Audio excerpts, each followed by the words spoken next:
kalian? Sehat kan? Sehat lah, jangan sakit-sakit. Betul banget. Oke, jadi hari ini kita kedatangan nih tamu dari Visipol, luar biasa, Fakultas Ilmu Sosial dan Ilmu Politik ya. Luar biasa sekali. Ya, jadi di sini sebelumnya perkenalkan saya Rico Fernando dan rekan saya. Azan Al-Sabila Mulia Wandira. Kami akan menjadi pemandu acara untuk podcast kali ini. Dan kami kedatangan ada kakak yang cantik dan abang yang ganteng dari Visipol, ketua dan juga wakil ketua ya, betul bang ya, kak ya. Ya, ini ada Bang Sintong Panjaitan, Ya, betul bang ya. Ya, boleh mungkin sedikit memperkenalkan diri. Baik, ya terima kasih. Pertama saya memberikan apresiasi yang luar biasa buat podcast ataupun unit kegiatan yang dari rumah hukum ini ya. Untuk kedepannya bisa semakin maju lagi. Saya sendiri menerima undangan ini dengan sangat bangga dan senang, di mana saya sebagai mahasiswa yang juga menjadi seorang ketua senat mahasiswa di Fakultas Ilmu Sosial dan Ilmu Politik, senat mahasiswanya.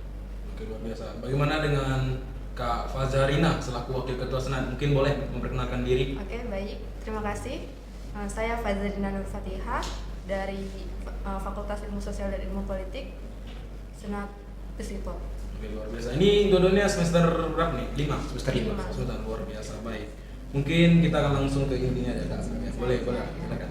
Ini kan abang dan kakak membahas tentang politik ya? Ya. Betul.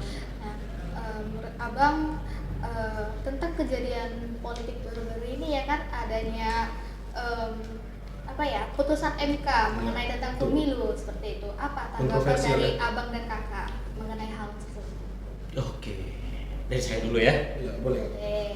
Putusan MK itu seperti yang kita ketahui itu sifatnya final dan mengikat. Betul. Sampai di situ harusnya clear. Begitu MK mengetok palu, putusan itu final dan mengikat, clear sampai di situ. Yang menjadi berita ini hangat di masyarakat yaitu hasilnya ataupun output setelah putusan ini diketok palu kan begitu. Betul. Sejauh ini kalau masalah tentang putusan MK ini, ya itu wewenang MK memutuskannya. Yang berdampak itu dari hasil putusan ini, seperti yang ramai kita dengar di luar sana, masyarakat, bahwasanya adanya sebuah putusan yang katanya ingin memberikan peluang yang lebih besar kepada salah satu calon. Kita katakan salah satu calon dulu. Mau calon apa kayak ini ya kita lihat nanti kan begitu ya. Jadi yang menarik itu sebenarnya hasilnya ataupun setelah diketok palu MK, yang menarik itu perubahan dari hasil ketok palu ini, yaitu adanya beberapa peraturan yang diubah dari segi, ya kita kutip langsung aja bla bla kemarin, dari segi umur ya kan, Iya, betul. untuk meloloskan salah satu Calon. gandengan paslon tersebut kan begitu. Yang menjadi rame itu kan gara-gara ini. Sebenarnya putusan itu ya itu memang haknya MK untuk memutuskan sebagaimana pekerjaannya kan begitu. Hanya saja buah dari putusan itu yang bergejolak kan itu. Atau mungkin ini sedikit ini mungkin bisa ini karena terjadi protes, mungkin karena sebagai presiden sekarang memiliki hubungan keluarga dengan ketua MK, ini mungkin bisa menjadi protes. Andai kata jika bukan memiliki hubungan darah, apakah ini tetap menjadi protes untuk masyarakat? Nah betul begini.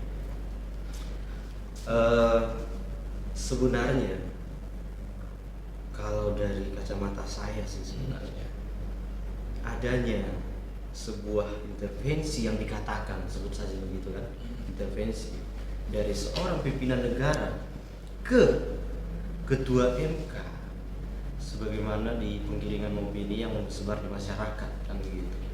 Kalau menurut saya selama bukti nyatanya memang belum ada yang mengatakan atau ada data, ada bukti realnya berupa ya pengabadian momen atau pesan chat atau foto segala macam, yang terdapat adanya unsur demikian dari seorang pimpinan negara ke ketua MK, mungkin itu akan kita tanggapi dengan real. Tapi selaku mahasiswa yang dimana kita ini dianggap adalah kaum intelektual, harusnya kita harus bisa menyaring setiap informasi yang datang. Kita pastikan informasi tersebut berasal dari sumber yang baik, sumber yang dipercaya, sehingga kita mahasiswa tidak ikut-ikutan untuk menggiring sebuah opini yang memang kebenarannya belum 100% nyata adanya. Menurut saya begitu. Dari kalau dari Kak Faza nih gimana nih Kak? Oke, baik, mungkin tambahan ya. Ya boleh. Saya sepemikiran atau sama lah gitu seperti Bang Sintong ini. Kenapa? Karena memang MK kan sudah memutuskan, mau nggak mau kita harus setuju gitu, karena itu udah diketok palu juga kan. Nah, terkait batas umur calon presiden atau wakil presiden itu yang 40 tahun, di bawah 40 tahun boleh mencalonkan, namun dalam ini pemilihan umum gitu, seperti dari kepala daerah, ada gubernur, wali kota. Nah, itu kan sebenarnya cocok gitu, fine aja gitu. Mungkin ya balik lagi karena melihat dari yang mencalonkan ini masih kebetulan kayak ada sangkut pautnya gitu kan, berkeluarga gitu. Nah, kita tahu juga nih kalau MK memutuskan putusan itu kan nggak seorang diri gitu, ada bersama teman-temannya yang lain, anggotanya yang lain gitu. Jadi kalau menurut saya itu fine aja gitu.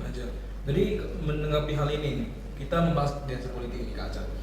Dinasti politik ini sepertinya cukup ramai nih. Sebelumnya kan dinasti politik agak kurang nih, agak awam di Indonesia. Cuman setelah adanya keputusan inkonstitusional bersyarat dari MK ini menghadirkan sebuah ungkapan dinasti politik, apalagi ketua MK Jemilia Sidiki juga menyatakan seperti itu. Jadi tanggapan dari ketua Senat nih sendiri tentang dinasti politik yang akan tercipta di Indonesia ini apakah relevan begitu?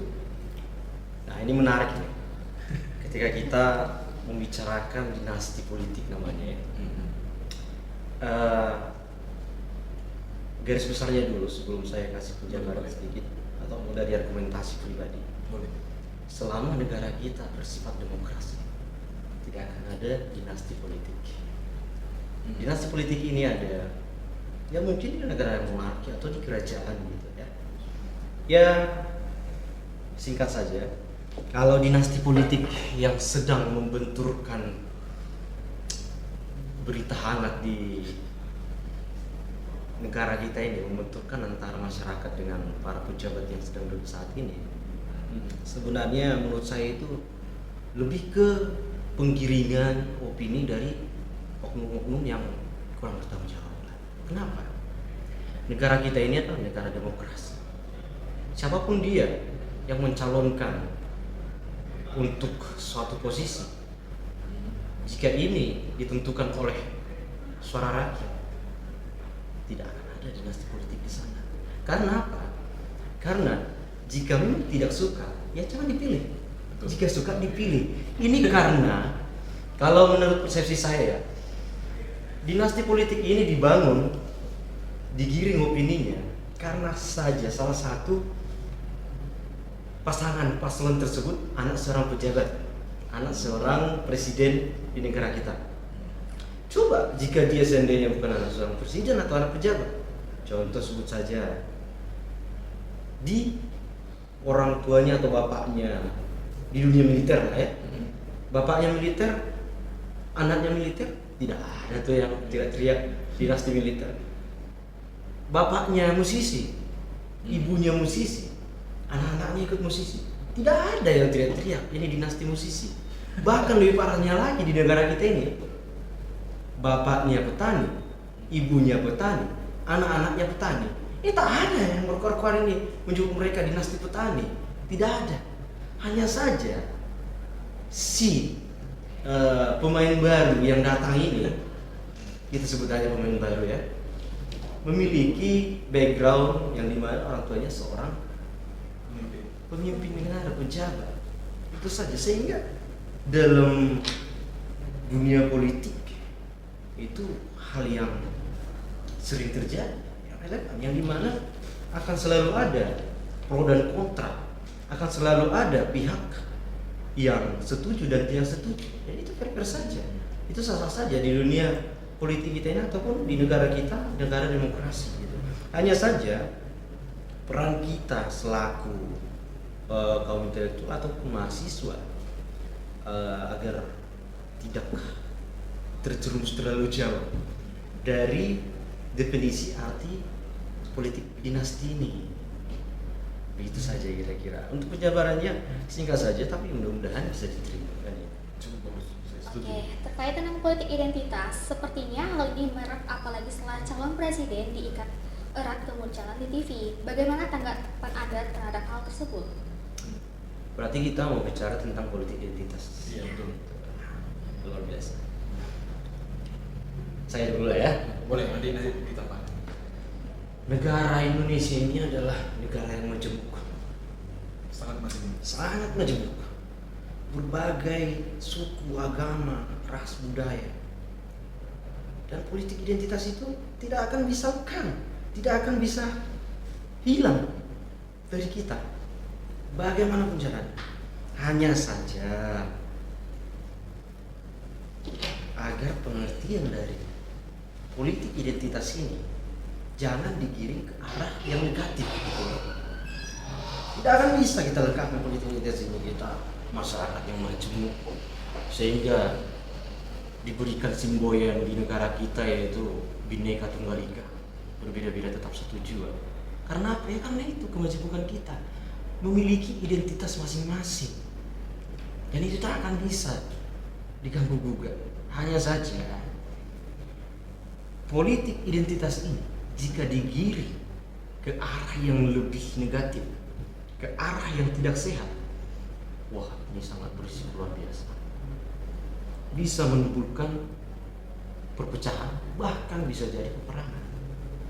Jika memang politik identitas ini disalahartikan, polarisasi dan politik identitas ini disalahartikan, itu akan menimbulkan kekacauan di berbagai wilayah di negara kita. Harusnya ada edukasi yang baik untuk masyarakat mengenai politik identitas ini. Bagaimana dengan Kak Azani kira-kira? Mungkin kalau dari saya tuh politik identitas secara umum nih, secara umum tuh oke ya, secara garis besar berkaitan dengan aktivitas atau gerakan sosial politik di mana baik individu maupun kelompok tertentu itu dapat melakukannya, di mana di situ tuh untuk mendapatkan pengakuan dari orang-orang yang lebih luas gitu di publik. Nah, biasanya politik identitas ini digunakan untuk mendukung atau mencari dukungan suara, apalagi pas nih ya momennya lagi pemilu gitu. Jadi dia ngambil dari latar belakangnya dia, dari latar saranya dia untuk mengikat hati daripada publik ini. Iya benar. Ya, tapi kita tahu sekarang ini cukup viral ketika salah satu calon pemimpin kita ini muncul nih istilahnya di salah satu tampilan televisi. Ini kan banyak yang bilang kalau ini politik identitas, identity politik. Nah, daripada pendapat ketua lah misalnya, tanggapan ketua kan ini seharusnya apakah salah nih? Dia masuk nih ke apa kan ini mungkin bisa jadi secara sengaja pun tidak sengaja. Cuman tanggapan dari ketua nih mereka masuk di salah satu bukan mereka ya, satu subjek ini masuk dalam tampilan itu sebenarnya salah tidak? Secara pandangan.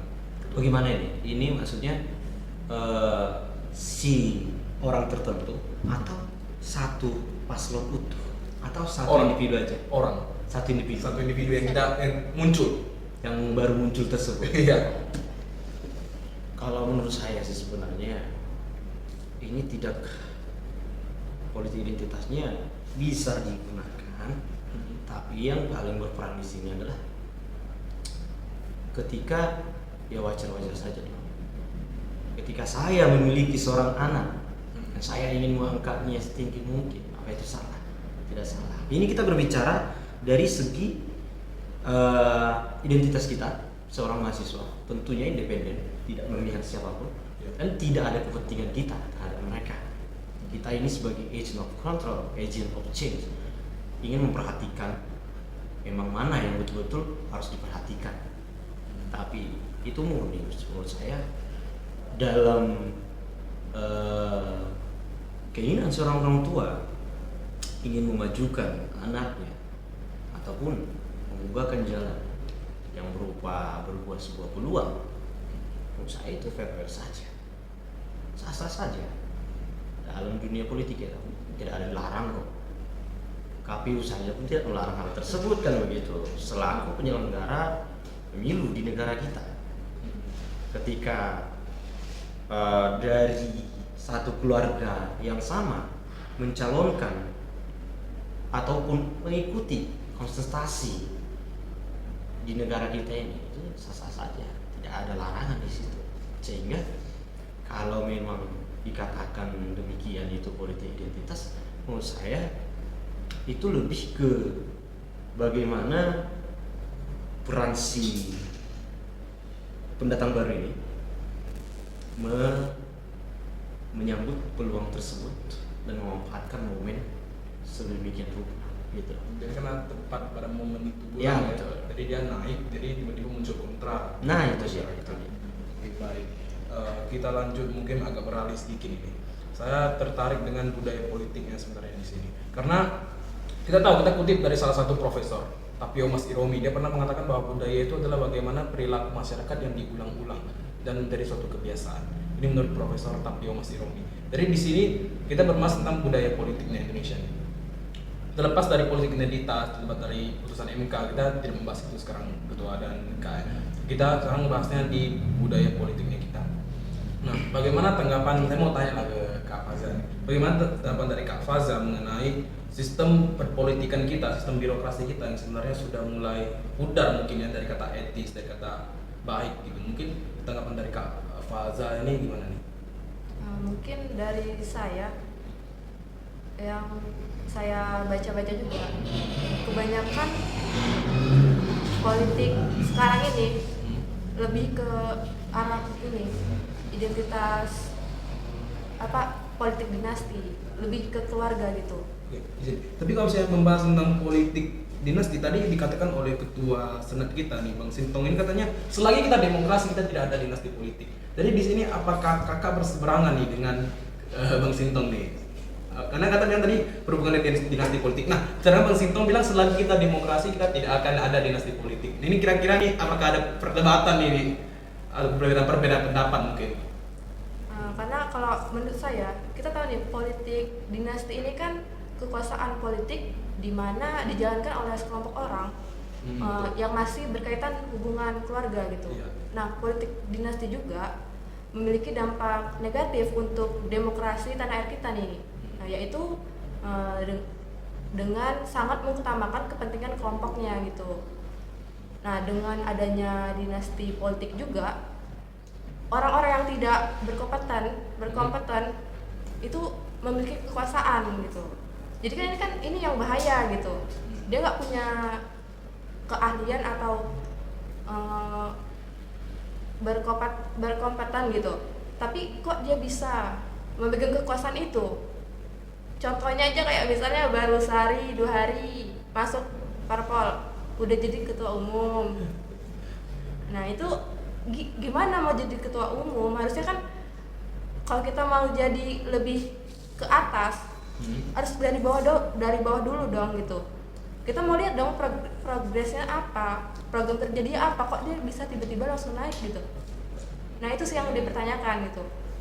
Namun hal sebaliknya juga bisa terjadi gitu, dimana ini orang berkompeten tapi sangat disayangkan nggak digunakan, nggak dipakai karena lagi-lagi alasan bukan keluarga gitu.